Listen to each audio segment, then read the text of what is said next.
నమస్కారం. జూన్ నెలలో భారీ మార్పులే వస్తున్నాయి. అయితే ఈ నెలలో వచ్చినటువంటి మార్పులు, ధరలు, అలాగే భారీ రూల్స్ ఏంటనేది ఈ వీడియోలో చూద్దాము. ఈ వీడియో మీరు ఎక్కడ స్కిప్ చేయకుండా చూస్తే ఇన్ఫర్మేషన్ అనేది మీకు క్లియర్గా అర్థమవుతుంది, ఉపయోగపడుతుంది కూడా. మరింత ఇన్ఫర్మేషన్ గల వీడియోస్ తెలుసుకోవాలనుకుంటే ఛానల్కి ఇప్పుడే సబ్స్క్రైబ్ అవ్వచ్చు. డౌట్స్ ఉంటే మాత్రం ఖచ్చితంగా కామెంట్ సెక్షన్లో అడగండి, రిప్లై ఇస్తాను. ఇంకేమాత్రం ఆలోచన చేయకుండా వివరాలకు వచ్చినట్లయితే, జూన్ నెల అంటే ప్రతి నెలకు సంబంధించి కొన్ని కొత్త నిర్ణయాలు అయితే వస్తూ ఉంటాయి. ఆ మార్పులు చేర్పు అనేది ఈ వీడియోలో కాస్త చూద్దాం. అయితే ఇప్పుడు ఈ నెలలో బ్యాంకులు, ఈపీఎఫ్, ఆధార్ కార్డు అప్డేట్ వంటివి అనేక రకంగా ఉన్నాయి. ఇంకా ఏటీఎంలు, నగదు విత్డ్రా, ఈ నిబంధనల మార్పు కూడా వస్తున్నాయి. ప్రతి నెల 1వ తేదీన గ్యాస్ సిలిండర్ ధరలో కూడా మార్పు అయితే వస్తూ ఉండడం మనం చూస్తుంటాం. అయితే ఈ వివరాలు అనేది ఈ విధంగానే చూద్దాం. మొదటిగా చూస్తే ఈపీఎఫ్ఓ 3.0 గురించి ఒక అప్డేట్ అయితే వచ్చింది. ఏదైతే ఎంప్లాయీ ప్రొవిడెంట్ ఫండ్ ఏదైతే ఉందో దీనికి సంబంధించి మార్పు అయితే ఉన్నాయి. ఎంప్లాయీస్ ప్రొవిడెంట్ ఫండ్ ఆర్గనైజేషన్ సంబంధించి ఈ ఈపీఎఫ్ఓ 3.0 ద్వారా పీఎఫ్ నగదును ఏటీఎం నుంచి నేరుగా తీసుకునేందుకు అవకాశం కలగడంతో పాటు క్లెయిమ్ను కూడా మరింత వేగ పరిష్కారం కానున్నాయని తెలిపాయి వర్గాలు.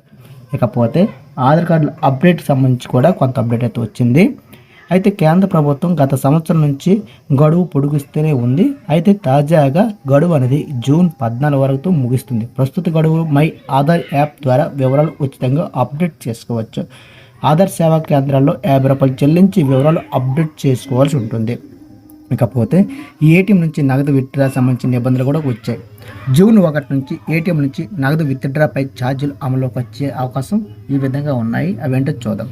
ప్రతి ట్రాన్సాక్షన్ పైన 21 రూపాయల నుంచి 23 రూపాయలు చెల్లించాల్సి ఉంటుంది. ఇందుకోసం ఇప్పటికే బ్యాంకులకు ఆర్బీఐ అనుమతి ఇచ్చింది. ఏటీఎం ద్వారా నగదు విత్డ్రాలు తగ్గించుకుంటే మంచిది. క్రెడిట్ కార్డు రూల్స్ సంబంధించి కూడా అప్డేట్ వచ్చింది. కోటక్ మహీంద్రా కొన్ని క్రెడిట్ కార్డుల రివార్డ్ పాయింట్ల పైన కోత పెట్టింది. జూన్ 1 నుంచి ఈ నిర్ణయం అమలులోకి రానుంది. కొన్ని క్రెడిట్ కార్డులు రివార్డ్ పాయింట్లు మార్పులు, ఫీజులను పెంచుతుంది. Axis bank rent, telecom, wallet, insurance, education వంటి లావాదేవీలపైన అందించే రివార్డులపై కోత విధిస్తుంది. జూన్ 20 నుంచి ఈ మార్పులు అయితే ఉంటాయి. ఇక ఎల్పిజి సిలిండర్ సంబంధించి కూడా ప్రతి నెల 1వ తేదీన మనకు సిలిండర్ ధరలు అయితే సవరిస్తుంటాయి. మే నెలలో కూడా కమర్షియల్ సిలిండర్ ధరలు తగ్గాయి.